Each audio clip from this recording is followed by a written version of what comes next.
बंद करो ये ड्रामा, समझे? सुंदर के घर के बाहर जो मुजरिम भाग रहा था वो भी अपने कंधे को वैसे ही झटक रहा है जैसे तू झटक रहा है। अब ये बताओ कि तुम इस जेल से बाहर जाते कैसे हो? हाँ, राज क्या है इसके पीछे? साहब कैसी बातें करते हैं आप हैं? आम जेल से कैदी का भागना इतना मुश्किल है तो फिर आपको लगता है कि मैं इस खास जेल से इतनी पहरेदारी होने के बावजूद भाग सकता हूँ? तुम्हारे अनाथालय वाले कमरे में सुंदर के अलावा कोई और नहीं रहा था, तो वो डायरी किसी और ने कैसे पढ़ी? किसी ने वो डायरी पढ़ी या नहीं पढ़ी ये मुझे नहीं मालूम है, लेकिन मेरी डायरी में अगला नाम उस कुशल का था जिसे मैं मारना चाहता था।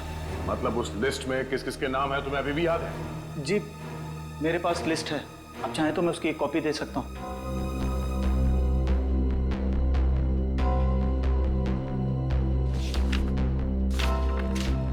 पहले देना चाहिए था, शायद कुशल की जान बच जाती। मुझे इस चीज की उम्मीद नहीं थी। आशा करता हूँ कि आगे किसी और की जान नहीं जाएगी। दीपक, आखिरी नाम दीपक है। विकी मैंने कहा ना तुमसे, मेरी सारी मीटिंग्स कैंसिल कर दो। हाँ, दिल्ली वाली मीटिंग भी। मैं बहुत ही बड़ी मुसीबत में फंस गया हूँ, मैं घर से बाहर नहीं निकल सकता हूँ। अजीब मुसीबत है, पैसा कम हो तो गरीबी परेशान करती है और जब पैसे ज्यादा आ जाते हैं तो इनकम टैक्स वाले साथ आते हैं। ये तो अच्छा हुआ मुझे पता चला कि रेड पड़ने वाली है, नहीं तो पता नहीं क्या हो जाता। हाँ, कैसे भी करके सारा पैसा मुझे घर से बाहर लेके जाना है और उसके बाद मैं शहर से कहीं दूर छुट्टियां मनाने चला जाऊंगा। ठीक है, मैं बाद में तुमसे बात करता हूं।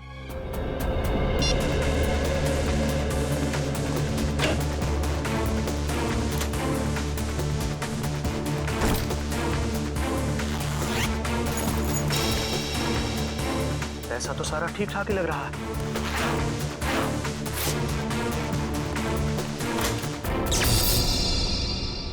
अरे ये लाइट कैसे चली गई? ऐसे तो कभी जाती नहीं है लाइट।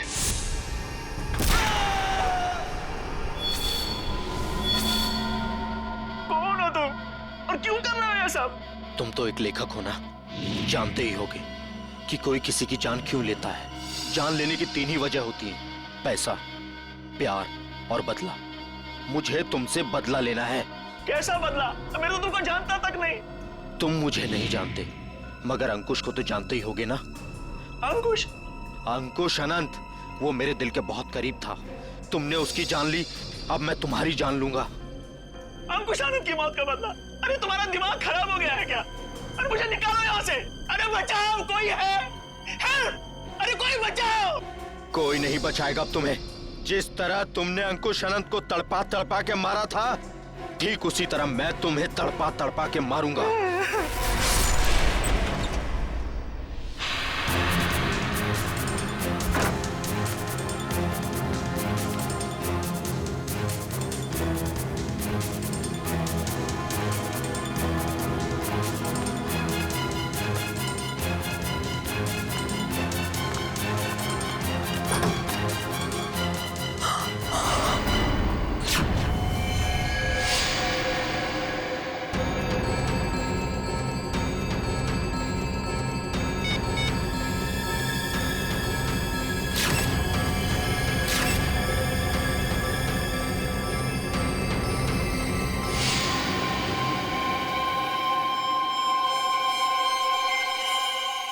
ये क्या है?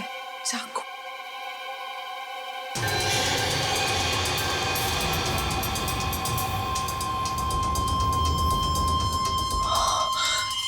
ये क्या किया मैंने? फोटो खींचने के चक्कर में अपनी उंगलियों के निशान चाकू पे छोड़ दिए।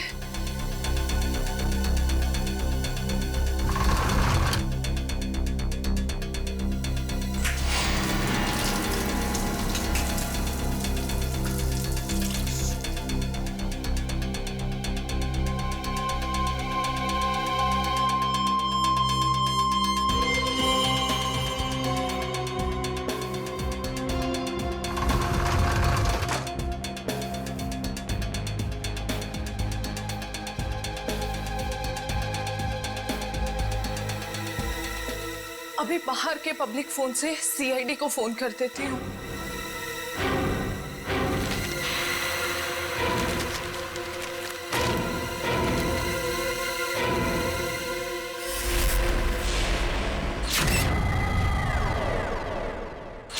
बड़ी बेरहमी से मारा है इसे।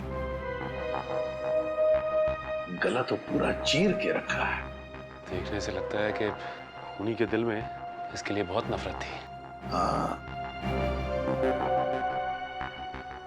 बदला लेने के लिए किया गया खून है ये। वरना ये देखो, एक पैसे को हाथ नहीं लगाया, एक पैसे को भी।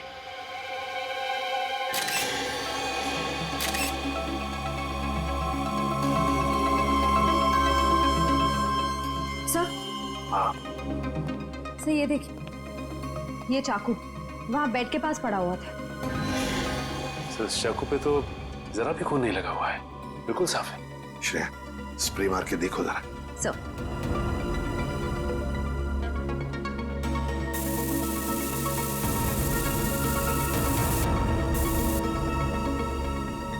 सर ये देखिए, इसका मतलब खून इस चाकू से ही किया गया है।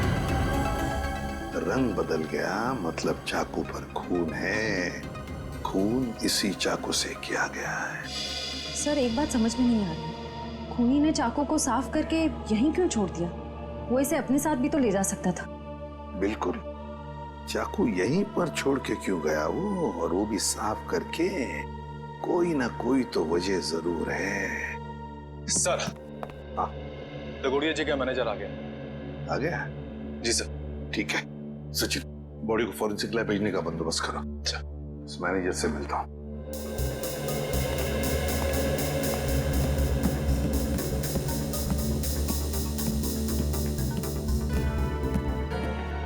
सर ये सब कैसे हो गया सर?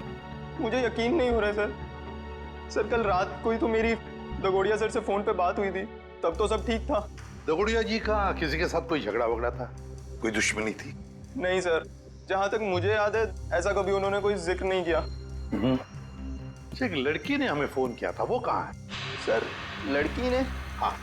नहीं सर, दगोड़िया सर के परिवार में इनके अलावा और कोई नहीं है। दगोड़िया सर अकेले ही थे।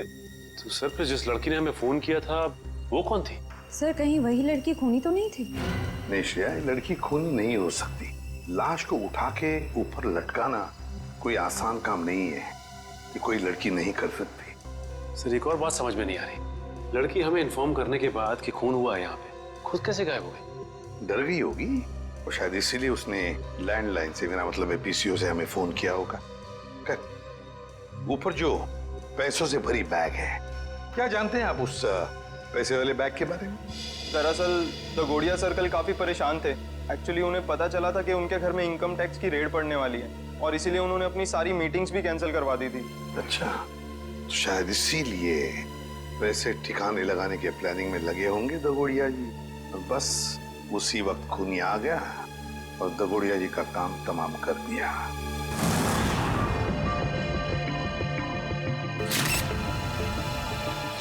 एक मिनट, ये देख रहे हो, इसके गाल पर ये नीला नीला निशान। हाँ सर। तो देखो, ये निशान दोनों तरफ। ये कोई जहर का चक्कर तो नहीं? हो सकता है सर, लेकिन वैभव ऐसा लगता है जैसे ये उंगलियों का निशान है। कहीं ऐसा तो नहीं कि खूनी ने इसका मुंह दबाने की कोशिश की हो? इसे देख के तो ऐसा ही लग रहा है सर। पर क्यों? कहीं ऐसा तो नहीं कि खूनी इसका मुंह खोलना चाहता हो सकता है। इसका मुंह देखना चाहिए खोल के।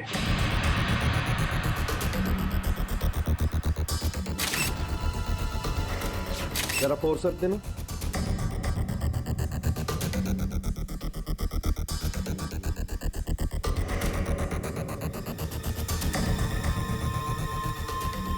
ये देखो, इसके मुंह में ये कागज का टुकड़ा, क्या हो सकता है ये?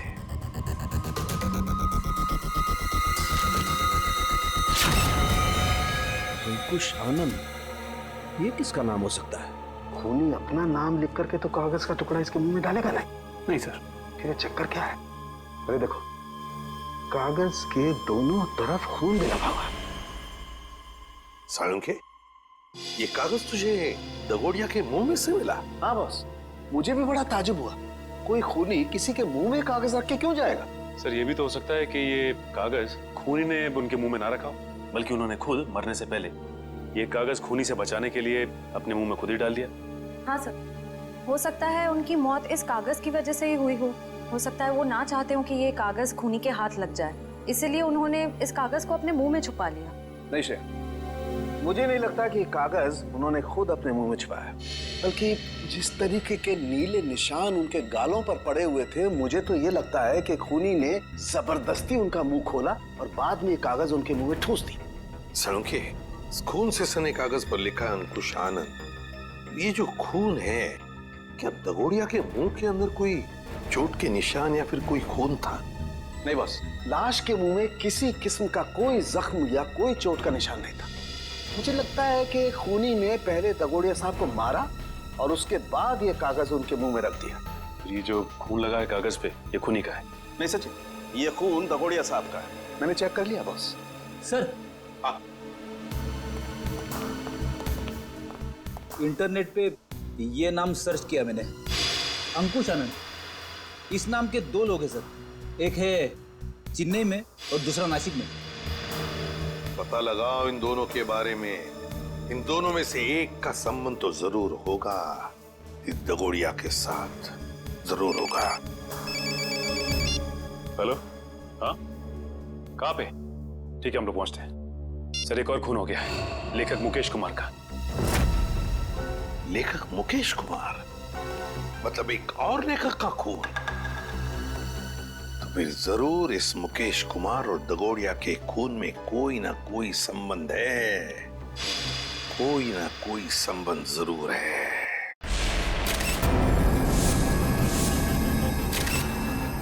बड़ी बेरहमी से कत्ल किया इसका। सलोंके सर, ये ग्लास बॉक्स एयर टाइट ही है? हाँ काविन, किसी ने इस बेचारे को इस ग्लास बॉक्स में जबरदस्ती बंद कर दिया, और क्योंकि ये ग्लास बॉक्स एयर टाइट बंद है, इसलिए इस बेचारे को बिल्कुल हवा नहीं मिली, और ऑक्सीजन नहीं मिलने के कारण इस बेचारे का दम घुट गया और ये मर गया। हाँ सर, ये इसके हाथ पे लगे हुए जख्म और ये नाखूनों का निशान और इस पे लगा खून तो यही बताता है कि इन्होंने अपने आप को बचाने की बहुत कोशिश की। एक काम करते हैं, पहले इस लाश को बाहर निकालते हैं। Yes sir.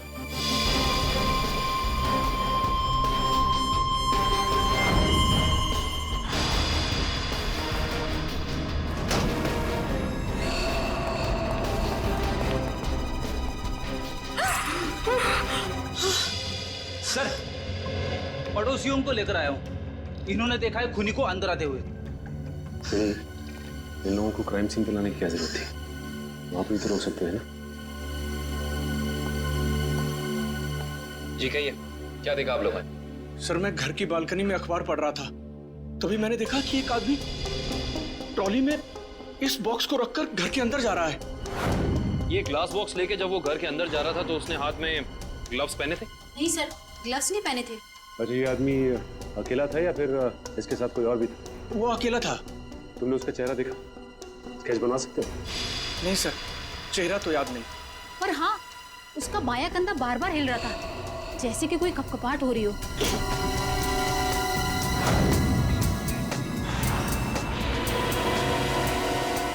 Kevin, yes sir. एक मिनट।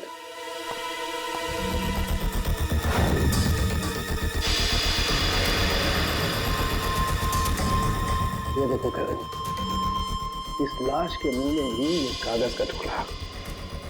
कहीं इस कागज के टुकड़े पे भी अंकुश आनंद का नाम तो नहीं लिखा? देखना पड़ेगा।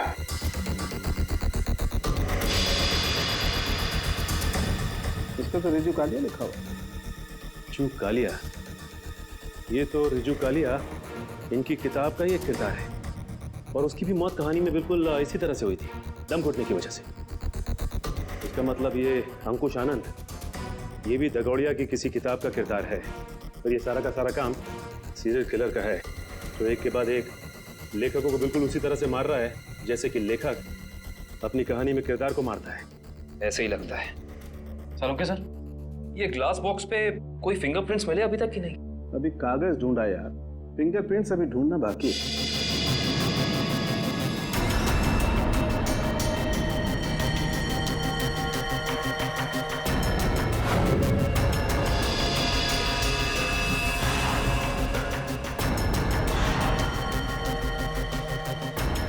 मैग्नीफाइंग ग्लास देना जरा।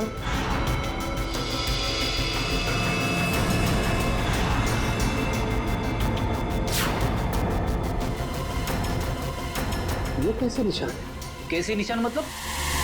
डैडी, मैंने अपनी पूरी जिंदगी में उंगलियों के निशानों पर अंग्रेजी के अक्षर छपे हुए नहीं देखे। उंगलियों के निशानों पे अंग्रेजी के अक्षर? हाँ काबिल, दिखाता हूँ। जरा ग्लास दे। ये लीजिए।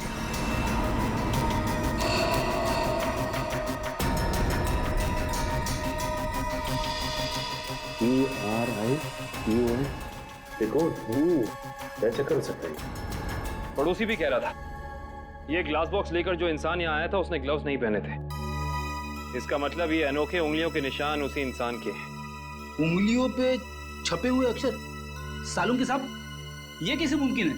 मुमकिन है फ्रेडी, बॉडी मॉडिफिकेशन के जरिए मुमकिन है। लेकिन सालूम के साहब, अगर खूनी एक एक कदम फूक फूक के रख रहा है तो फिर उसने हैंड ग्लोव्स न पहनने की गलती कैसे की? क्योंकि ये गलती नहीं है, बल्कि जानबूझ के किया गया है। ये सीरियल किलर अपने हर खून पे अपना सिग्नेचर छोड़ रहा है, इन अनोखे उंगलियों के निशान के जरिए। हाँ, और इस तरह के निशान हर आदमी अपनी उंगलियों को बनवा भी नहीं सकता। और इस तरीके के निशान हर जगह बन भी नहीं सकते। इस शहर में ऐसे बहुत कम टैटू पार्लर हैं जहां इस तरीके का बॉडी मॉडिफिकेशन होता, बहुत कम।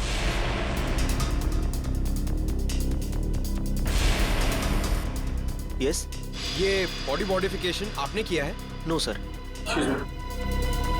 क्या आपने बनाया?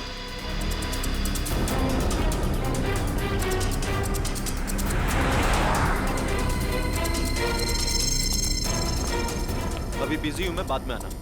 हम भी बहुत बिजी रहने वाले लोग हैं, बाद में आने का वक्त नहीं है हमारे पास। बिना अपॉइंटमेंट के आ रहे हो? मैं तुम्हारा टैटू नहीं बनाऊंगा। सीआईडी शिवा, बाद में आना। क्या हुआ सर? मैंने कुछ किया क्या? शहर में कुछ खून हो रहे हैं। खून? किताब लिखने वाले लेखकों के। लेखकों के? पर मैं तो टैटू आर्टिस्ट हूँ सर, मेरा क्या लेना देना इससे? हो सकता है कुछ लेना देना हो। मैं समझा नहीं सर। बॉडी मॉडिफिकेशन भी करते हो ना तुम?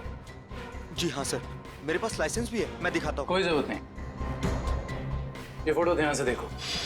ये त्रिकोण वाली कलाकारी तुमने दिखाई थी किसी के हाथ पे? जी हाँ सर, मैंने की थी, पर मुझे नहीं पता था कि ये किलर होगा सर। पता है हमें, डरो मत। हाँ, लेकिन इस इंसान की कोई ना कोई डिटेल तो जरूर होगी तुम्हारे पास, है ना? जी हाँ सर, मैं 1 मिनट में लेके आता हूँ सर। जी हाँ सर, देखिए सर, त्रिकोण अनुकरण नाम है इसका। त्रिकोण अनुकरण? ये किसी आदमी का नाम है या किसी एनजीओ का? त्रिकोण मतलब ट्रायंगल और अनुकरण मतलब किसी की नकल करना। मतलब कोई ट्रायंगल बना के किसी की नकल कर रहा है? शायद त्रिकोण नाम का कोई पुराना सीरियल किलर रहा हो जिसकी नकल ये वाला खूनी कर रहा है। एक काम करते हैं, अपनी डेटाबेस में चेक करते हैं कि त्रिकोण नाम का कोई क्रिमिनल था क्या। हाँ निखिल, त्रिकोण नाम का सीरियल किलर कहाँ पे? कौन सी जेल में है? शांति नगर। ओके ठीक है, थैंक यू। चलो, एक त्रिकोण का पता तो चला है, तो ठीक उसी ढंग से लेखकों का खून करता था जैसे अभी हो रहा है, लेकिन वो पिछले 4 साल से जेल में है। मतलब या तो ये खूनी जेल से बाहर निकल के मार रहा है या फिर कोई त्रिकोण की नकल कर रहा है। अब जी, सारांश।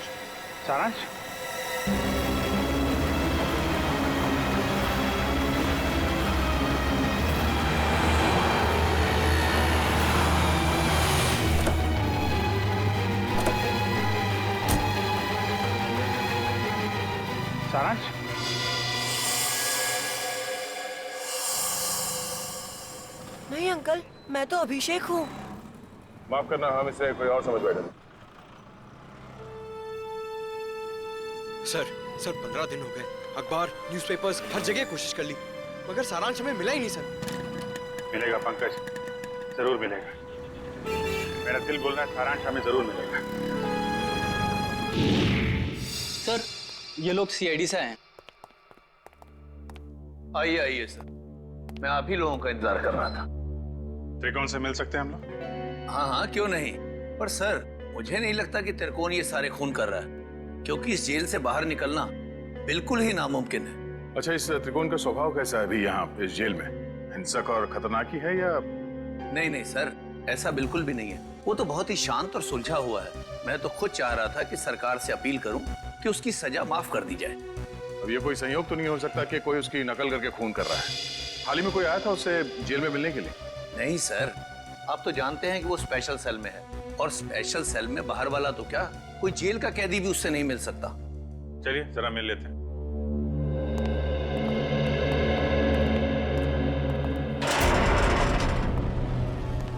त्रिकोण, देखो तुम्हारे लिए आज कितने खुशी का दिन है। इतने सालों के बाद तुमसे सीआईडी वाले मिलने आए। क्या बात है जेलर साहब, आज आपका कानून मुझ पे इतना मेहरबान क्यों है? मेहरबान नहीं हुआ, बस ये समझ लो कि तुमसे ये पूछने आए कि जेल में बैठे बैठे तुमने दोबारा खून करना कैसे शुरू कर दिया? कमाल है आप लोगों का भी। इतने सालों से मुझे इस जेल में कैद करके रखा है, लेकिन शक करने की आदत आप लोगों की गई नहीं। तो फिर कौन है वो जो बाहर लेखकों के खून कर रहा है ठीक तुम्हारी तरीके से, और तुम्हारी तरीके से कंधे उचकाता है? कौन हो सकता है जो मेरी तरह खून कर रहा है? शायद तुम्हारा कोई परिवार वाला, कोई दोस्त या कोई रिश्तेदार। कोई नहीं है मेरा। बचपन अनाथालय में बीता है और जवानी जुर्म की सड़कों पर। तो तुम ये कहना चाहते हो कि तुम्हारे खून करने के तरीके के बारे में किसी और को मालूम नहीं है? किसी को नहीं। तुम्हें किसी पे शक है? देखो, जो कुछ मालूम है बता दो, शायद हम किसी की जिंदगी बचाने में कामयाब हो जाए। क्या आपकी मदद करने से मेरी सजा कम हो सकती है? वादा नहीं कर सकते, लेकिन अगर तुम्हारी मदद से हम उस नकलची खूनी को पकड़ लेंगे तो दरख्वास्त जरूर करेंगे सरकार से तुम्हारी सजा कम हो जाए। ठीक है, मुझे उम्मीद है कि आप अपने शब्द भविष्य में आगे जरूर याद रखेंगे। मुझे लगता है कि वो मेरे लेखन पढ़ के ठीक उसी तरह खून कर रहा है। तुम्हारा लेखन? हाँ, पढ़ते पढ़ते कभी याद ही नहीं रहा कि मुझे भी लेखन का शौक हो गया है, और मैं लिखने लगा। हर रोज रात को सोने से पहले मैं अपने विचार उस डायरी में व्यक्त करने लगा। मतलब मारने का प्लान, मारने का तरीका, उसका नाम, सब कुछ तुम उस डायरी में लिखते थे? जी हाँ, मुझे लगता है कि वो डायरी उसके हाथ लग गई और वो मेरे विचारों से प्रभावित होकर ठीक उसी तरह जुर्म के रास्ते पर आगे बढ़ चुका है। कहाँ रखी, कहाँ थी तुमने वो डायरी?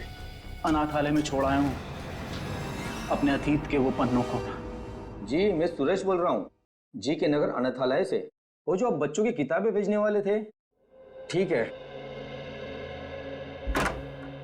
मैं शाम को आके ले लूंगा। हाँ जी, नमस्ते। कहिए। सीआईडी? क्या बात है सर? जो बात हम आपसे करना चाहते हैं उसका संबंध त्रिकोण से है। त्रिकोण? मुझे पता था कि एक न एक दिन त्रिकोण की वजह से यहाँ पुलिस या सीआईडी जरूर आएगी। क्या आप पहले से ही जानते थे कि त्रिकोण गुनाह के रास्ते पर चलने वाला था? नहीं, उसे तो यहाँ से निकले हुए जमाना हो गया। जब वो यहाँ आया था तब सिर्फ 12 साल का था। तो क्या वो बचपन से ही हिंसक स्वभाव का था? नहीं सर, हिंसक स्वभाव का तो नहीं था वो, लेकिन वो घंटों घंटों एकांत में बैठना पसंद करता था। किसी से ज्यादा बात भी नहीं करता था। मतलब वो अकेले बैठ के सिर्फ किताबें पढ़ता था? आपको कैसे पता सर? क्योंकि हम मिल चुके हैं उससे। फिलहाल वो जेल में है। ज्यादातर अपराधों की ही किताबें पढ़ा करता था वो। किताबों के पन्नों में डूबकर एक अलग ही दुनिया में चला जाता था।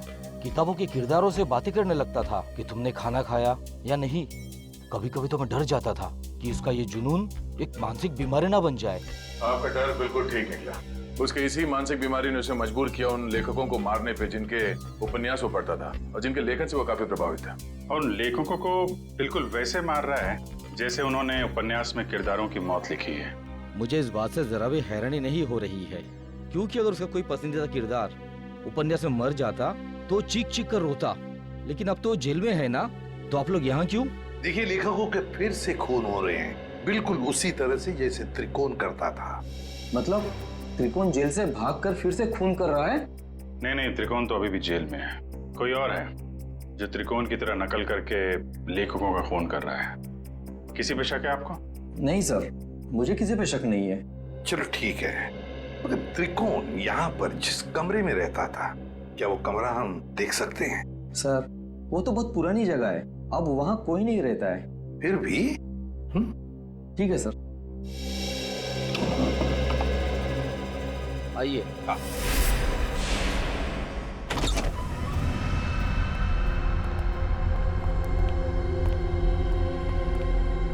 तो ये है त्रिकोण का कमरा। मैनेजर साहब, त्रिकोण के पास एक डायरी हुआ करती थी।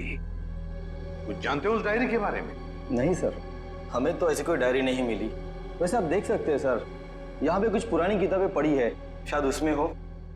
देखो फ्रेंड, किताबों को ऐसे क्यों रखा गया, संभाल के क्यों नहीं रखा? ऐसे तो दीमक खा जाएंगे इसे। माफ करना सर, दरअसल इस कमरे की तरफ मैंने ध्यान ही नहीं दिया।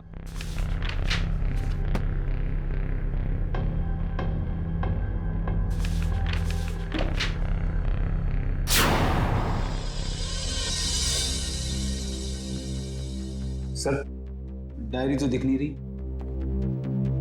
लेकिन मुझे कुछ दिख रहा है सर। क्या? सर ये ईंट देखिए दीवार पे, बिल्कुल अलग है। पूरी दीवार में जितनी ईंट है उससे अलग है। दया, जरा देख लो।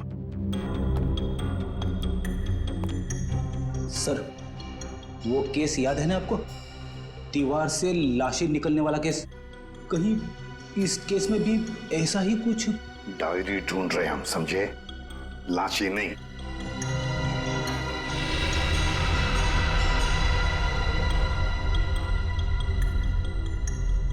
नहीं फ्रेडी, या लाश तो दूर, एक किताब भी नहीं रख सकते हैं। सर, देखिए, फाइल कार्ड है। हाँ, त्रिकोण। मतलब वो नकलची खूनी डायरी निकाल के ले गया। अभिजीत, ये जरूर त्रिकोण के डायरी का कवर है। मतलब यहाँ जो भी आया था वो जानता था कि त्रिकोण ने अपनी डायरी कहाँ छुपा के रखी है। ये यहाँ त्रिकोण के बाद में कोई रहता था? हाँ सर, एक लड़का रहा करता था, सुंदर नाम था उसका। ये सुंदर बाद में भी कभी आया था यहाँ इस कमरे में? हाँ सर, आया था। महीने भर पहले वो मुझसे मिलने आया था और कुछ दिन यहाँ रहा भी हो, अपनी पुरानी यादें ताजा करने के लिए। अच्छा, सुंदर। सुंदर का पता तो होगा ना आपके पास?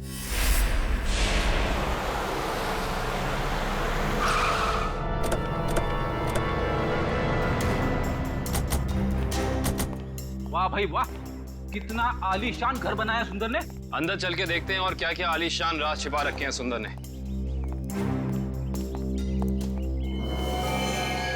दरवाजा तो खुला हुआ है, कहीं भाग तो नहीं गया सुंदर? लगता है कुछ गड़बड़ है। सुंदर! ओह माय गॉड, वो देखो।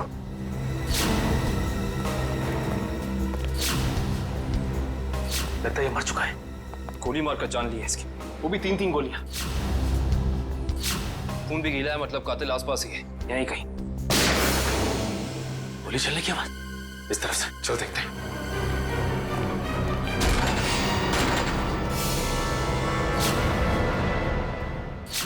देखो से।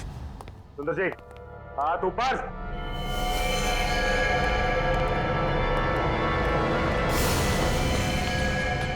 माय गॉड, खूनी बाहर है। दिव्या, विषम, पकड़ो उसे।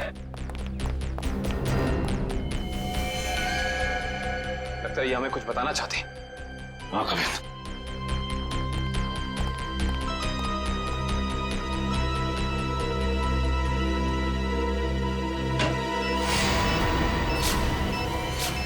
यहाँ बॉल है, सिर्फ 30 सेकंड बाकी है, निकलते हैं यहाँ से। चलो चलो जल्दी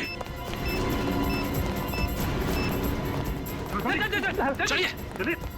मैं मेरी मीना को ऐसा छोड़ के नहीं जा सकता। मीना, मीना, अरे रुक जा, मर जाएगा।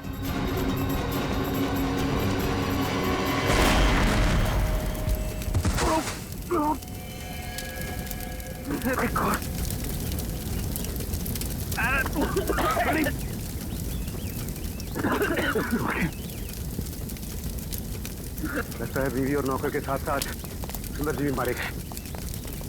सर, आप लोग ठीक तो हैं सर? हाँ, हम सब ठीक है। उस खूनी का क्या हुआ? सर, वो निकल गया। निकल गया?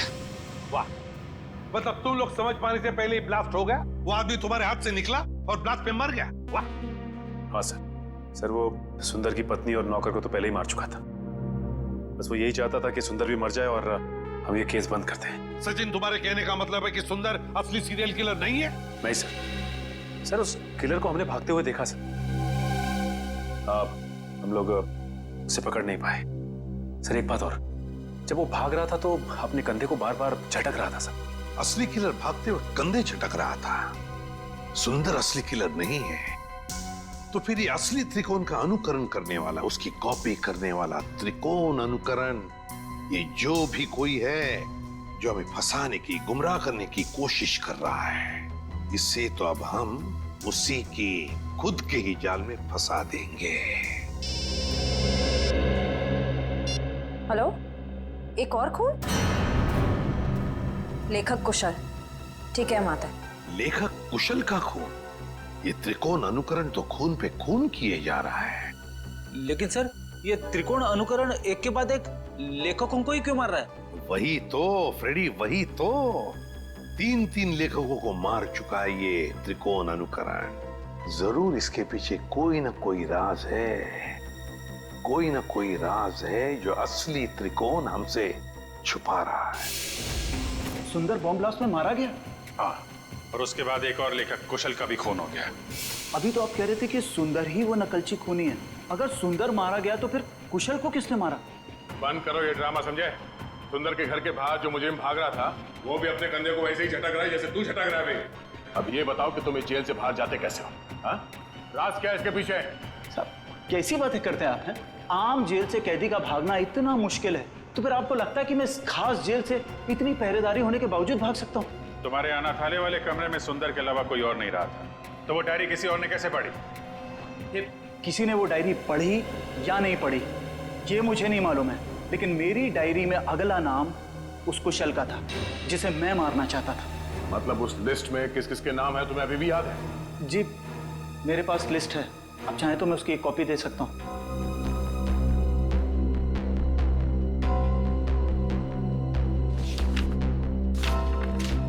पहले देना चाहिए था, शायद कुशल की जान बच जाती। मुझे इस चीज की उम्मीद नहीं थी। आशा करता हूं कि आगे किसी और की जान नहीं जाएगी। दीपक, आखिरी नाम दीपक है। खून किया है तुमने, खून। मैंने किसी का खून नहीं किया। मैं तो एक मामूली सा लेखक हूँ। शेखर? भूल गए शेखर को? कौन शेखर? मैं किसी शेखर को नहीं जानता। तुम्हारी किताब खूनी मंजिल का किरदार शेखर। अरे पागल हो गया क्या? वो कोई असली में शेखर इंसान थोड़ी ना है। वो तो मेरी कहानी का एक कैरेक्टर है, मेरा पात्र है वो। चल राइटर साहब, आपको थोड़ा सेंसिटिव होना चाहिए। आप इस तरह जल्दी करेंगे तो कैसे चलेगा? हाँ, अब आप भी जरा इस दर्द को महसूस करिए।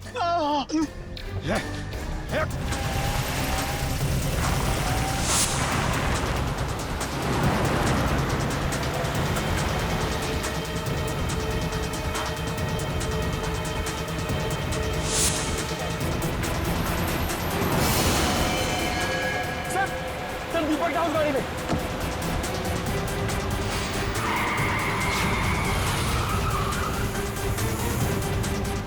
उसमें? हाँ सर।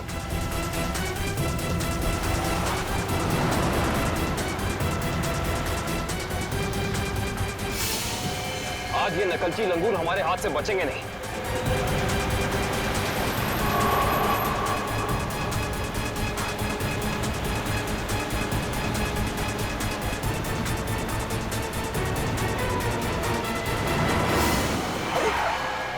ये कौन आ गया? कोई शराबी होगा सर, इसकी वजह से हमारा खून ही हाथ से निकल जाएगा।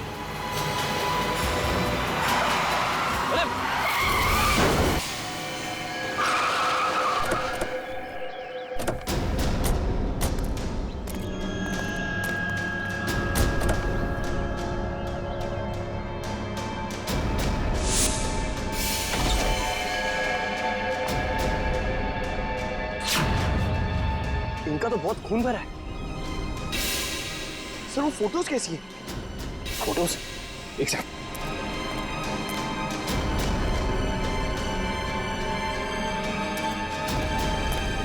ये देखो, ये तस्वीरें केसी डगोडिया के क्राइम सीन की तस्वीरें इनके पास। ये फोटोज इसके पास कैसे आई सर? ये कोई जर्नलिस्ट या रिपोर्टर तो नहीं? जर्नलिस्ट को तो वहां अंदर आना अलाउ नहीं किया था। सर इसका मतलब ये हमारे पहुंचने से पहले वहां पहुंच गई थी। हो सकता है पंकज, कहीं ये वही लड़की तो नहीं जिसने हमें फोन करके बुलाया था? इसका होश में आना बहुत जरूरी है। दिव्या, पानी की छींटे डालो।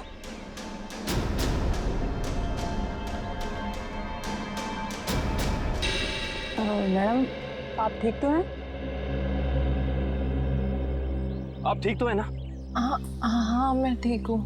हम लोग सीआईडी से हैं। ये तस्वीरें आपके पास कहाँ से आई? देखिए मैडम, जो भी आपको पता है हमें सब साफ साफ बता दीजिए, वरना इन लेखकों के खून में आप फंस जाएंगे। देखिए सर, मैं तो डागोरिया साहब की असिस्टेंट हूँ। वो मेरी मदद कर रहे थे मेरा पहला क्राइम नॉवेल लिखने में, लेकिन उस दिन जब मैं उनके यहाँ पहुंची तो उनका खून हो चुका था। फिर मेरे दिमाग में एक आइडिया आया।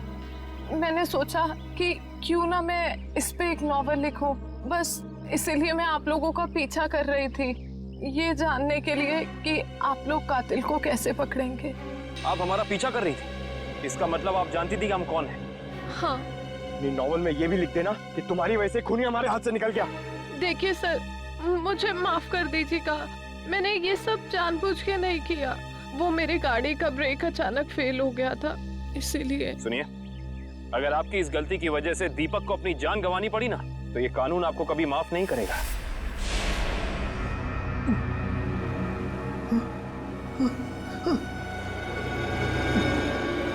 मुझे छोड़ दो प्लीज, प्लीज मुझे यहाँ से जाने दो। जाने ही तो दे रहा हूं तुझे। बहुत जल्द तू भी शेखर के पास पहुंच जाएगा।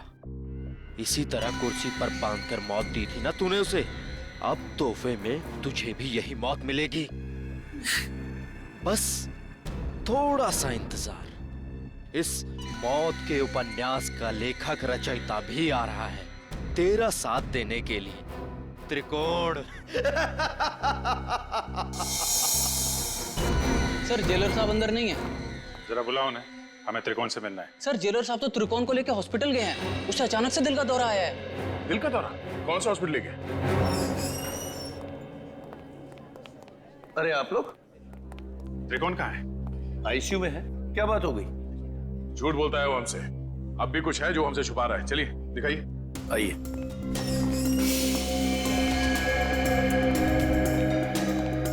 कहाँ है ये त्रिकोण? कहाँ है? अभी तो यही था, कहाँ चला गया? सर, कहीं वो हॉस्पिटल से भाग तो नहीं गया दीपक को मारने के लिए? भाग कैसे सकता है? यहाँ कौन था? कौन वार्ड बॉय था यहाँ पे? सर, मकरंद था। ये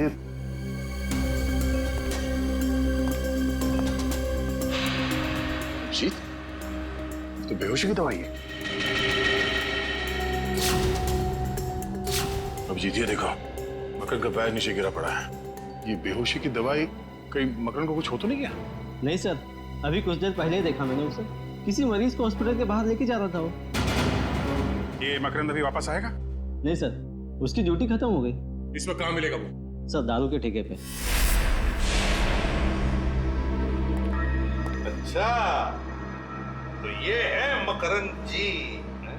हाँ सर, ये बार में बैठ के अपने दोस्तों के साथ शराब पी रहा था और अपने जुर्म के किस्से चटकारे लेकर सुना रहा था सर। तो हमने सोचा क्यों ना इसे ब्यूरो में ले चलें, इसकी अच्छी तरह से खातिरदारी करें। वाह वाह वाह सचिन, ये तुमने बहुत अच्छा काम कर दिया। क्यों मकरंद जी, अब हमें भी सुनाओगे ना अपने कारनामों की कहानियां? क्यों, बताओ। साहब, मुझे 1 लाख रुपए दिए गए थे उस मरीज को अपने वार्ड से बाहर लाकर गाड़ी में बिठाने के लिए। क्या? हाँ साहब। 1 लाख रुपए के लिए अपने आप को बेच दिया तुमने? किसने दिए थे पैसे तुम्हें? साहब, ये मत पूछिए। अगर उसे पता चला कि मैंने उसका नाम बता दिया तो वो मुझे। अच्छा, तो तुम्हें क्या लगा हम तुम्हें ऐसे ही छोड़ेंगे?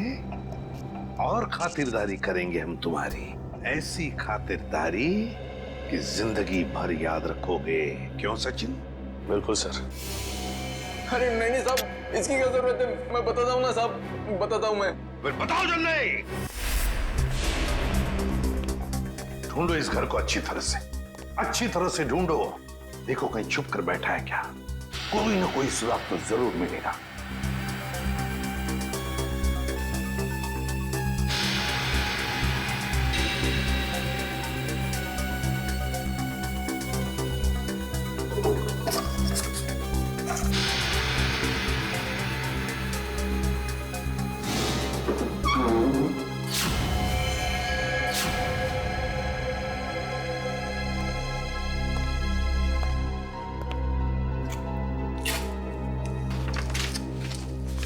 सर, हाँ, ये देखिए सर, ये कैबिनेट के पीछे कुछ रखा हुआ था। कागज है? हाँ सर, पेपर्स ही है। डायरी के पन्ने हैं? अरे ये तो त्रिकोण की डायरी के पन्ने हैं। यही तो हम ढूंढ रहे थे उस अनाथ आश्रम में। My God! क्या हुआ सर? श्रेया, इसमें लिखा है कि दीपक वो आखिरी लेखक है, दीपक जिसकी वो जान लेना चाहता है। इसका मतलब दीपक की जान को खतरा है? सिर्फ दीपक की जान को ही नहीं, उसके अपनी जान को भी, क्योंकि दीपक को मारने के बाद लगता है उसकी जिंदगी का मकसद पूरा होता है और फिर वो अपनी जान खत्म करना चाहता है। मतलब सर, इस नकलची खूनी ने त्रिकोण को सिर्फ इसलिए अगवा किया हॉस्पिटल से ताकि वो उसे मार सके, और फिर वो उन दोनों को वहीं पे मारेगा सचिन, वहीं पे मारेगा जहां से लेखन शुरू हुआ है, उस अनाथ आश्रम में, उस अनाथ आश्रम के कमरे में। ये ठीक नहीं है, इसका अंजाम बहुत बुरा होगा। तुम्हें अंजाम की फिक्र कब से होने लगी त्रिकोण? और ये सारा खेल तो तुमने ही रचा था। मैं तो बस इसे इसकी मंजिल तक पहुंचा रहा हूँ। मुझे अपने द्वारा रचे इस गुनाह की गहराई का अंदाजा हो गया है। हम दोनों को मारकर भी तुम्हें वो शांति नहीं मिल सकती जिसके लिए मैंने इतने खून किए।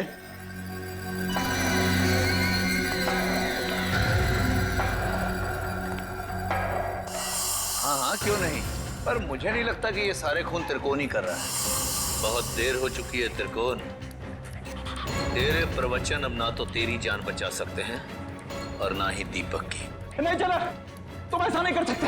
अब तुझे मैं बिल्कुल वैसे ही मारूंगा जैसे त्रिकोण ने अपने उपन्यास में लिखा था।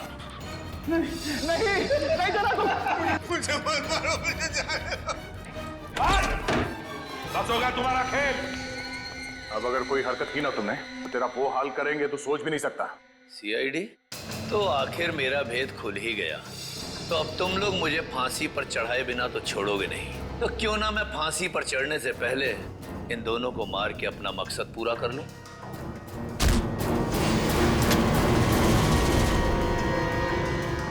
जेलर साहब उर्फ त्रिकोण अनुकरण बहुत झोंक लिया दुनिया की आंखों में धूल। आगे की कहानी हम तुमसे ही सुनेंगे। बताओ जल्दी, क्यों मारा तुमने? मैं जानता था मेरे लेखन में वही आकर्षण है, वही शक्ति है जो उन लेखकों के लेखन में थी जिनका मैंने खून किया। और इसीलिए त्रिकोण ने मुझे इसके अनाथालय भेजा ताकि इसकी डायरी के बहाने मैं इसका लेखन पढ़ सकूं और इसका फैन हो जाऊं, और ऐसा फैन हो जाऊं कि ये मुझसे जो चाहे वो करवा सके। जेलर साहब को फैन बनाने का मेरा सिर्फ और सिर्फ एक ही इरादा था, ताकि मैं अपनी सजा कम करा सकूं। इसलिए मैंने अपने हिसाब से इन्हें खून करने पर मजबूर किया ताकि मैं आप लोगों की मदद से सुंदर को पकड़वा सकूं और अपनी सजा कम करा सकूं। और सुंदर को बलि का बकरा बनाने के बाद मुझे इस बात का अंदेशा हुआ कि त्रिकोण का सपना कभी पूरा नहीं होगा। इसके लिए कुशल, दीपक और त्रिकोण की जान लेना भी जरूरी है। तो मैंने त्रिकोण के खाने में एक दवा मिला दी जिससे इसको दिल का दौरा पड़े, और फिर मैं इसे अस्पताल से अगवा करके इसको इसकी मंजिल तक पहुंचा सकूं। अगर सीआईडी को सुंदर की लाश मिल गई तो शायद वो सीरियल किलर को ढूंढना बंद कर दें। मगर फिर त्रिकोण के उस सपने का क्या होगा? उन सब लेखकों को मार के मोक्ष प्राप्त करने का सपना? नहीं, मैं पूरा करूंगा त्रिकोण का वो सपना। मैं त्रिकोण को गुमराह होने नहीं दे सकता।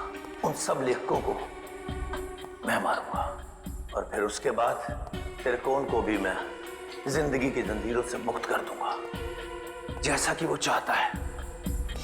सुंदर के मरने के बाद आप लोग कुशल की मौत की खबर लेकर आए तो मैं समझ गया ये जेलर किसी को नहीं छोड़ेगा, एक एक करके सबको मार देगा और अंत में मुझे मार देगा। तो और क्या करता? तुम्हारे लेखन में कशिश इतनी है। फिर मैं समझ गया अगर मुझे बचना है तो उसका सिर्फ एक ही रास्ता है, सीआईडी को तुम तक पहुंचाना, दीपक के घर। वाह रे वाह, कानून का रखवाला, वाह। और ऐसा घिनौना काम एक मुजरिम का साथ दिया तुमने।